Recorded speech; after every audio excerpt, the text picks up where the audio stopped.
Welcome to my weekly podcast, Later That Same Life. I'm Larry Fedoruk, and each week a story, either of a personal nature or of shared public interest, and sometimes both. Season 4, Chapter 1, The Shania Twain Story. I have a Shania Twain story. I've had it for many years, told it many times. I always thought it was a pretty good story, but not so much lately, because now there's a part 2. Let me hit refresh on part 1, go through it quickly, if you have never heard my Shania story before. And I'm going to start with the punchline, so to speak, like picking up a novel, going to the last page and reading that first.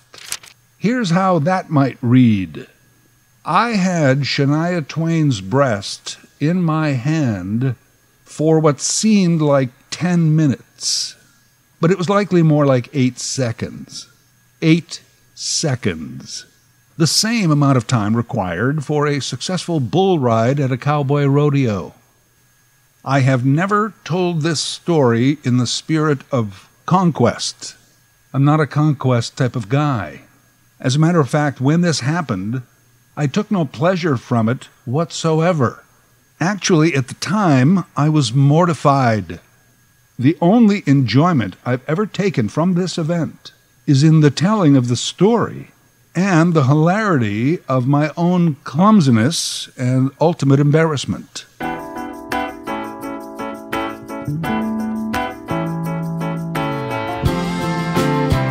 So how did this happen? How did I manage to intimately caress one of the world's most desirable women, an international superstar who was near the peak of her fame? Shania Twain's career is rooted in country music. It is from that she became known to the world. She arrived during the time of Garth Brooks, who almost single-handedly had moved the genre out of the backwoods and into the mainstreams of urban and suburban North America. Well, you can't discount, and I'll give a quick shout-out to Achy Breaky Heart by Billy Ray Cyrus, which was played on every radio station of every format, back-to-back, 24 hours a day, for 43 days straight. At least that's the way I remember it. Country music was never bigger than it was in the late to mid-1990s. And the best-selling, most widely known and accepted artists were Garth Brooks and Shania Twain.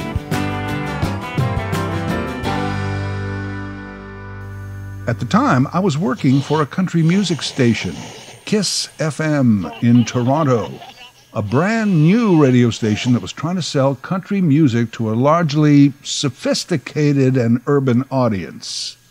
This was easier to do when your biggest stars were Garth and Shania. I was part of the morning show. We were Cliff, Jackie, and Larry F. That's me, Larry F. Why Larry F? I don't know, they liked the way it sounded. Let me say also that the country music industry loves country music radio. The artists make themselves available to the radio stations. And if you've ever sat through one of those country music awards programs, you'll know that a lot of them actually thank radio for bringing their music to the fans. Rock and pop artists in the day, not as much. They would never say thank you to radio. And of course, the artists today, they say, "What is radio?" Good question. No idea. Yeah, during my time at that radio station, I met and spent some quality time with all the big names. Garth, Reba, Faith, Dwight, Dixie Chicks, Shania too. So when it came time to do a television commercial for our Kiss morning show, we wanted Shania Twain to be on it. She agreed. It was a great gesture and much appreciated, but not really a big surprise because the country artists loved radio. We set a date to shoot the commercial, and the three of us, plus our program director, flew to Nashville. The premise of the 30-second commercial was hilarious. Shot opens on a life-size cardboard cutout of Shania Twain. And supposedly, I'm behind it manipulating it so that it's moving. You hear me in a falsetto voice, pretending to be Shania, extolling the virtues of Kiss FM and the Cliff, Jackie, and Larry F. morning show. Hi, Shania Twain here to tell you about my favorite morning show, Cliff, Jackie, and Larry F. on Kiss. Then Cliff and Jackie appear on screen and bust up my little charade. Larry, what are you doing? Hi, Cliff, Jackie. Where's Larry? He's my favorite. Larry. So in the morning, always listen to Kiss FM 92.5. Then it's revealed. The real Shania Twain is manipulating the cardboard cutout and asks me how she did as I walk onto the screen. How'd I do, Larry F? Well, you got my voice just about right, but can you imitate you a little better? Pretty clever, huh? Then the commercial goes to a shot of our logo and some cell there, and then back to us. Left to right, on screen, facing the camera, Cliff, Jackie, Shania, and Larry F. Shania has the closing line. Cliff, Jackie, and Larry F. It's my favorite morning show in Toronto. Make it yours. Done. That day, Shania Twain showed up to the film studio in a bare midriff outfit. Shania, famous for the bare midriff. I think if I had a midriff that looked that good, I'd show it off too. Bare midriff, not exactly a popular look for a straight male, but I think I really would. She wore harem pants and this shirt that sort of tied and knotted up to expose her bare midriff. This is a very important part of the story, and of my defense, Your Honor. We went through the first part of the commercial with the cardboard cutout and all that a few times, and then it was time to film the last part. Well, that was easy for us. The three of us just had to stand there smiling in the camera while Shania did her line. We did this over and over quite a few times. The director always said the same thing. Perfect, great, let's try one more. So then Shania says to the director, I'd like to try something this time if you don't mind. Yeah, try something, go ahead. We had no idea what she was going to do. Shania's idea was simple and straightforward.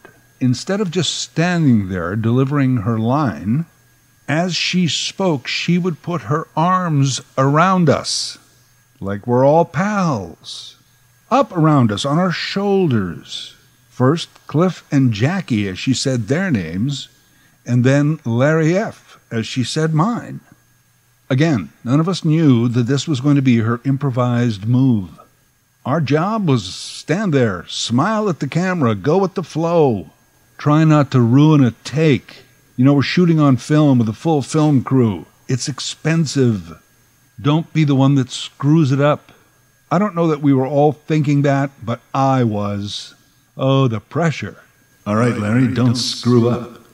So suddenly, someone's putting their arm up around you. What do? The natural thing is you put your arm back around them, right? Someone sticks their hand up for a handshake, you shake their hand. Someone moves in for a hug, you hug them back. They put an arm on your shoulder, you put your arm around their waist. It's almost like a social nerve impulse reaction. You react in kind. Okay, Larry, she's putting her arm up around you, don't screw up. Simple, right? Hold on. Shania has a bare midriff.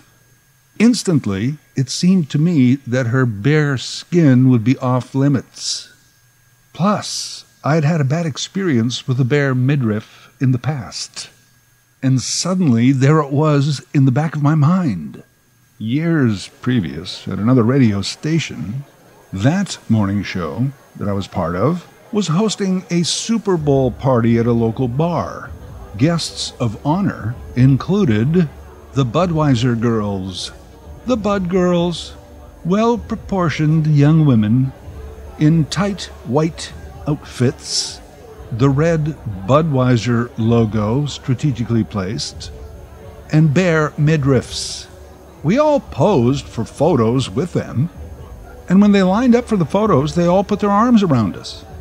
I put my arm around one of the bud girl's waists, and she shot me a look and said quickly, "Don't touch the skin." What? I'm not, I don't touch the skin. Never the skin. I apologized all over the place and never forgot that moment. And on that one take, standing next to Shania Twain in Nashville years later, the Bud Girl experience is suddenly running through my mind. This is all happening in microseconds. My human computer brain is fizzing and buzzing. Put your arm back around her, it's going to look natural. But I don't want to go low. The hips, the butt, just seems a little too intimate. I thought of just sticking my arm out in midair somewhere behind her, faking it. But that might look stupid. My only option was the shirt.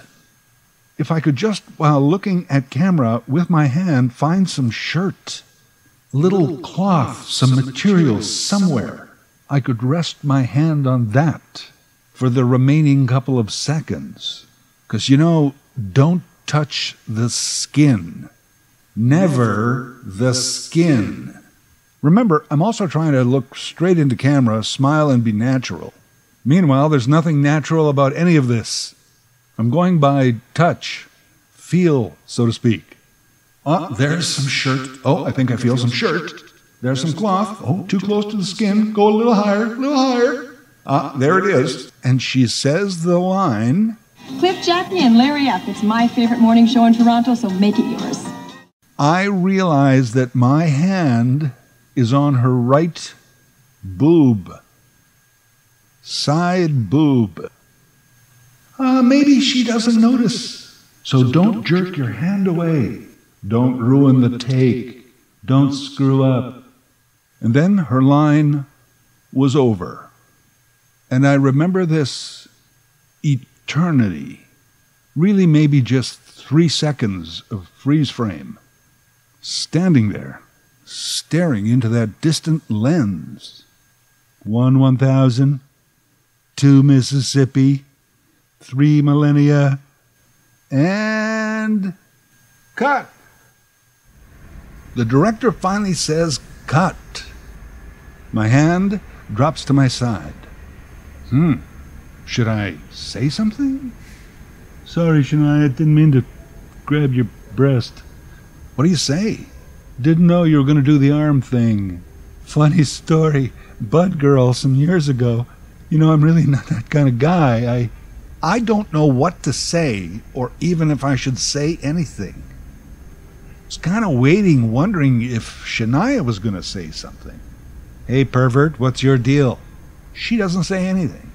She actually goes to the director and says, "Well, what do you think?" Great, I think we got it. Okay, that should be a wrap for the day." As I said earlier, I am mortified. I walk over to my boss, and I say to her, "I just accidentally touched one of Shania's breasts. What should I do?" She says, "Did Shania say anything?" No, but maybe I should. I mean, I didn't squeeze it or anything. I just, during the take, with the arm thing. Her advice to me was just let it go, and we'll see if anything comes up later. It never did. That is a big regret, that I didn't just walk over to her like an adult and say, "By the way, don't know if you noticed, but in the hurry of it all, I didn't want to touch your bare skin, and I think I accidentally touched your breast." I should have said something. If you ever watch the commercial, it's readily available on YouTube. Just search Kiss FM, Kiss with a C, and Shania Twain, and there it is. We only did one take of that arm around thing, and that's the take they used for the end of the commercial. It aired all over Ontario for weeks. It's on YouTube forever.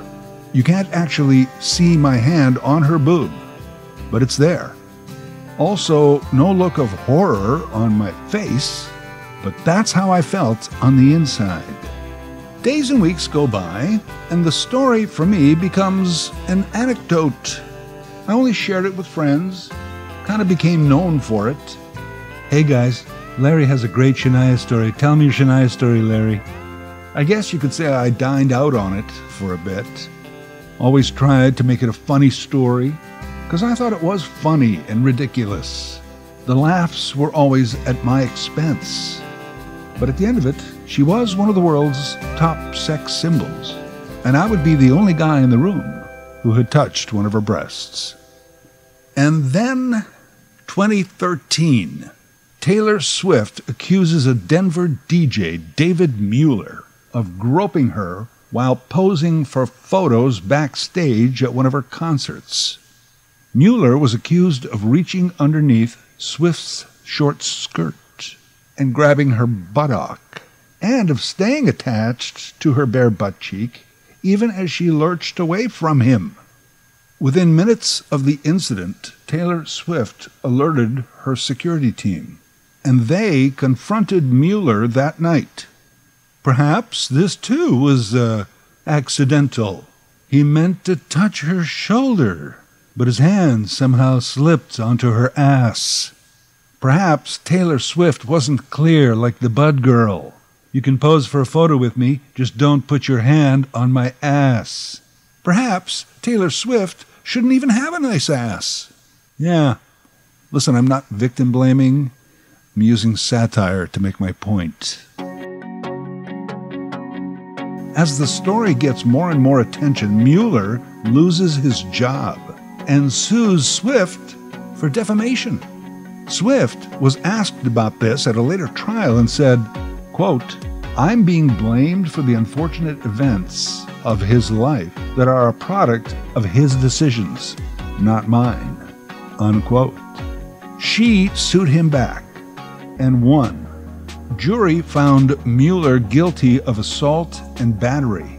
Swift is awarded the symbolic monetary damage that she sought of $1. That trial in 2017.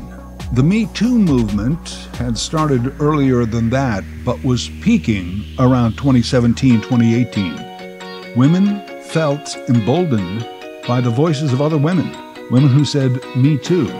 Whether it was the criminal drug poisoner Bill Cosby, the self-entitled casting couch mentality of Harvey Weinstein, or some idiot ass grabber in Denver, women and their allies were saying it was time for all of this to stop. I was appalled and aghast by these accounts, but also, never having been one of those guys, by the volume of stories. How much of this bad behavior actually went on, and on so many different levels, across so many cultures and industries. Well, at least I've never done any of that. I know I'm not perfect, but I'm not one of those lowlifes. And then at some point, it occurred to me, what would Shania Twain say about my self-assessment? What opinion would Shania Twain have about Larry F.? How many times was she propositioned or touched or groped, compromised by a man? Would she even vaguely remember a boob grab during a TV commercial shoot? Maybe I've just exaggerated it in my memory. Either way, as the Taylor Swift story went on, and then I heard all the others, I started to feel bad for telling my Shania Twain story. That's the part 2 of this to me. I don't know what to do. I can't exactly call her up. I don't have her email. I suppose I could reach out on social media somehow or something. I never really figured out what exactly I would say. Dear Shania, remember like 25 years ago in a film studio one afternoon in Nashville, some radio guy touched your boob? Well, that was me, and I'd like to apologize. It was an accident, truly. There was this Bud Girl once. Long story, never mind. I'd never actually do anything like that on purpose, like that Taylor Swift guy. I should have said something back then. Oh yeah, also sorry for turning the whole thing into a humorous anecdote for my friend's amusement. I'm usually pretty sensitive and aware, but I somehow missed this one. I thought it was all pretty funny until the Taylor Swift guy. Hearing the other side of the story, and that got me thinking. Anyway, hope all is well. Sincerely, Larry F. I'm also aware of the possibility that she may have no memory of this whatsoever.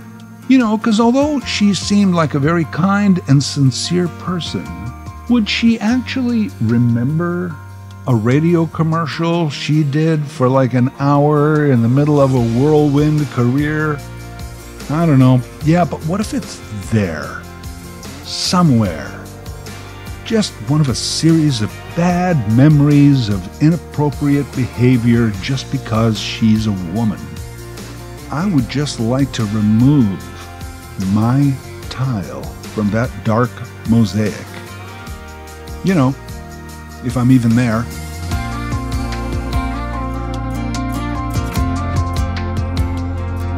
Later That Same Life is written, voiced, and produced by Larry Fedoruk. LarryFedoruk37@gmail.com. Subscribe to Larry's podcast YouTube channel. Get automatic notifications with each new episode.